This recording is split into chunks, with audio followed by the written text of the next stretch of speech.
जय गुरुदेव, जय गुरुदेव, जय गुरुदेव। आप सभी के हृदयस्थ गुरु को प्रणाम और आप सभी का वंदन। पूर्व में मैंने बताया था आपको कि भक्ति भाव को साधने के लिए विश्वास का होना बहुत जरूरी है। गुरु महाराज ने भी कहा है कि बच्चों, गुरु की वाणी में कभी संशय नहीं करना चाहिए। इस छोटे से वाक्य में सारा मूल रहस्य छिपा है। संशय आपके भक्ति भाव को क्षीण करता है। आजकल हम सब ने गुरु पूर्णिमा का अपने अपने ढंग से ये पर्व को मनाया, लेकिन क्या गुरु वंदना, गुरु पूजा, गुरु आरती, गुरु के द्वारा दिए हुए उस अमूल मंत्र दीक्षा की तुलना इन शारीरिक क्रियाओं से की जा सकती है? कभी नहीं। गुरु की पूजा के लिए एक जन्म तो क्या, ऐसे कई जन्म उस महापुरुष के चरणों पर अर्पित हों तब भी कम है। जीवन में जो हम आप इन सांसों को ले रहे हैं, अगर इसका हर सांस, हर क्षण, हर भाव आपका गुरु से जुड़ा हो, तभी हम उस अंतर्हृदय की पुकार से उस गुरु की पूजा कर सकते हैं।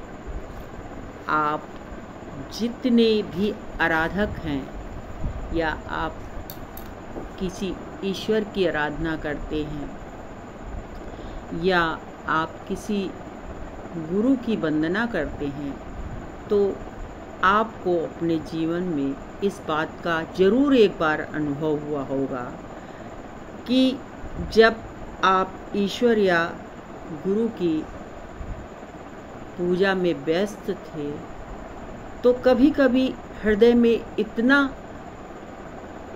भाव उत्पन्न होता है कि आपका हृदय भाव विभोर हो जाता है और आपके आँखों से अश्रु बहने लगते हैं। ये आपके जीवन में ज़रूर ये क्षण आता है जबकि ऐसा होता है, क्योंकि जब आपका हृदय भावुक हो जाता है तो आंसुओं के रूप में वो अपने हृदय के उद्गार प्रकट करता है, क्योंकि शब्द उस वक्त उसकी जबान उन शब्दों को बयान नहीं कर पाती, तो आपके हृदय के उद्गार आँखों से निकलते। भाई बहन, जब ऐसी स्थिति आती है तो हृदय की व्याकुलता बढ़ जाती है, और ये व्याकुलता किस लिए बढ़ती है? अपने प्रभु के मिलन के लिए। भाई बहन, यही वो क्षण है जबकि मन आपका सांसारिक मोह को तोड़कर प्रभु चरणों में नतमस्तक होता है। यही वो लगन है जिसे हम और आपको पहचानना होगा। यही वो पल है जिसे हम अपने जीवन में साधते हैं। जब भी आपके जीवन में ऐसा पल आए, उस प्रभु के आगे जी भर के रो लेना। ये पल कई जन्मों की भक्ति के बाद साधक के जीवन में आता है। वहाँ सिर्फ प्रभु का स्वरूप और साधक के भक्ति भाव का मिलन होता है। ये स्थिति साधक के जीवन में आती ही आती है। मैंने पहले भी आपको बताया था कि साधक अपने नियमों को साध कर इस अवस्था पर पहुंचता है तो गुरु ही उसे हर क्षण संभालता है, क्योंकि वो क्षण ऐसा होता है कि आपको दुनिया की कितनी भी कीमती से कीमती वस्तु दे दी जाए, लेकिन जो आपके हृदय के उद्गार हैं उनको शांति नहीं मिलती। तो उस वक्त गुरु ही आपकी संभाल करते हैं। गुरु महाराज कहते हैं कि जब मनुष्य शरीर में बैठी ये जीवात्मा को गुरु के वास्तविक स्वरूप का दर्शन होता है, तब जीवात्मा की दशा ऐसी ही हो जाती है, क्योंकि वो अपने गुरु का साक्षात स्वरूप देख रही होती है। साधक जब उस स्थिति में अपनी ओर देखता है और दूसरी ओर अपने गुरु की ओर देखता है, तब गुरु की दया का आभास होता है कि वो महापुरुष ने आपकी जो इस शरीर में बैठी जीवात्मा है उससे वो कितना अटूट प्रेम करते हैं।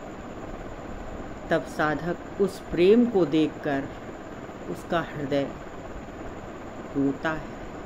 सही माने में मनुष्य के अंदर बैठी ये जीवात्मा तभी गुरु भक्ति के गूढ़ रहस्य को समझ पाती है। इस प्रेम को बताने से समझ पाना और उसे कर पाना जीव के बस की बात नहीं है। उसे तो कई जन्मों की भक्ति और संत सतगुरु की अपार दया ही होती है, तभी जीव का जागरण होता है। सतगुरु के आगे तो स्वयं करोड़ों सूर्य की रोशनी भी कम है। उसे हम दीप जलाकर या माला पहनाकर कैसे उनकी इबादत और पूजा कर सकते हैं। उसके लिए तो हमें हृदय में भक्ति भाव का तेल भर करके उस दिए हुए नाम का जप करके उस दीप को प्रज्वलित करना होगा, तभी जाकर प्रभु का दर्शन होगा। लेकिन इस भाव तक आने में आपकी जो स्थिति होगी उसमें आपकी आलोचना अधिक होगी, प्रशंसा कम होगी, क्योंकि साधक का जीवन सरल नहीं होता। उसके जीवन में पग पग पर कांटे होते हैं, पर उनसे हमें घबराना नहीं चाहिए, क्योंकि यही दुख और यही आलोचना आपके भक्ति भाव को मजबूत बनाती है। अगर संसार की आसारता को जीव इतनी आसानी से समझ जाता तो दुनिया से पाप समाप्त हो गया होता। संसार के मोह में फंसे लोगों को भक्ति भाव में डूबे मनुष्य की क्रियाएं ढोंग लगती हैं, पर वो साधक जब गुरु आज्ञा में चल रहा होता है तो गुरु कैसे कैसे उसके कर्मों का कर्जा साफ करा के उसे उस ईश्वर से जोड़ रहे होते हैं। उसे एक भक्त और उसका गुरु ही जान सकते हैं, कोई दूसरा उसका अनुमान भी नहीं लगा सकता, क्योंकि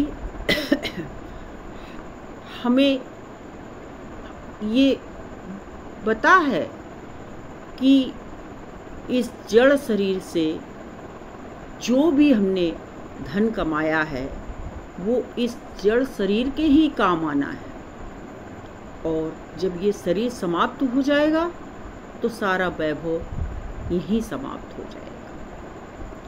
इसमें से एक तिनका भी इस शरीर के साथ जाने वाला नहीं है।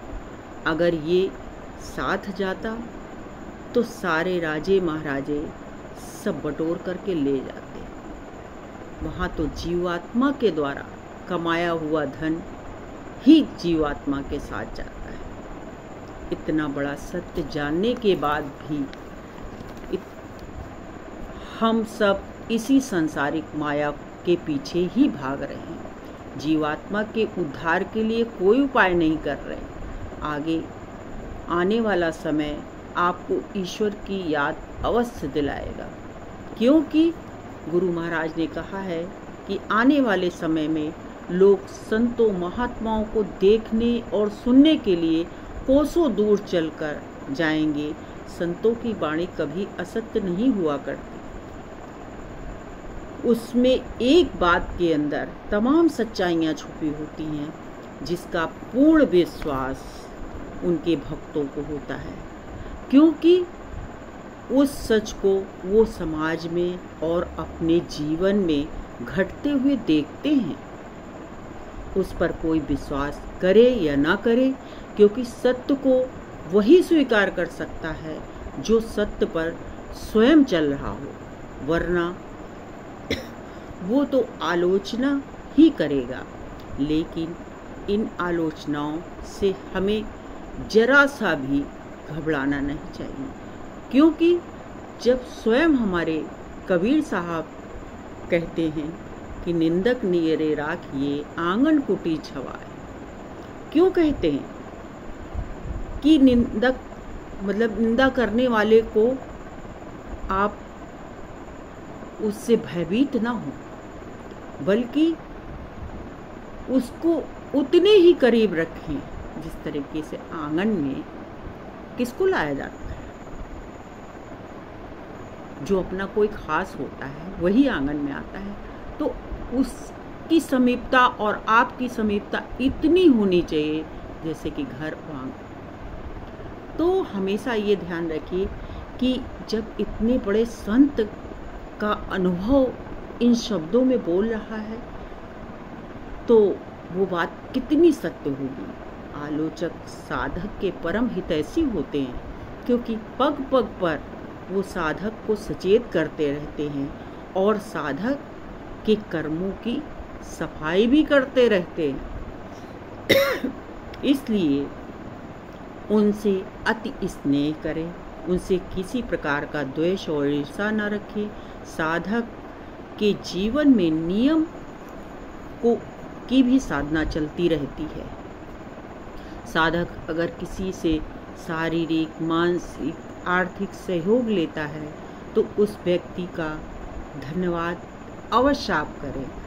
साधक एक घूंट जल भी अगर ग्रहण करता है तो उस परमात्मा का धन्यवाद अवश्य करता है। यही तो सब मन को निर्मल करने के उपाय हैं। सत्संगी भाई बहनों, जब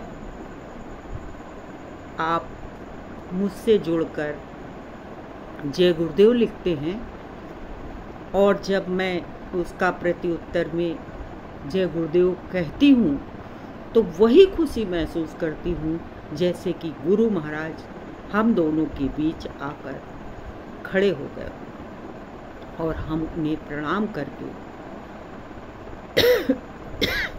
कर रहे हूँ। ये मेरा बहुत बड़ा आपसे एक स्वार्थ जुड़ा है, और आप जब जय गुरुदेव लिखते हो या कहते हो तो मेरी भी जिह्वा पर आपकी ही वजह से गुरु का दिया नाम आता है। इससे बड़ी उपलब्धि इस जीवन की क्या होगी। मुझे आपके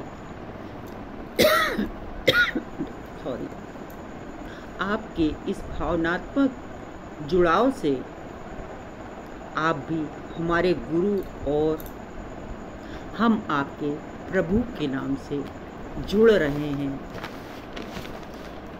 यही सार्थक प्रयास धीरे धीरे हमें और आपको प्रभु भक्ति की ओर ले जाएगा। अपनी बात समाप्त करते हुए आप सभी के हृदय में बसने वाले प्रभु और सतगुरु को मेरा चरण वंदन। जय गुरु।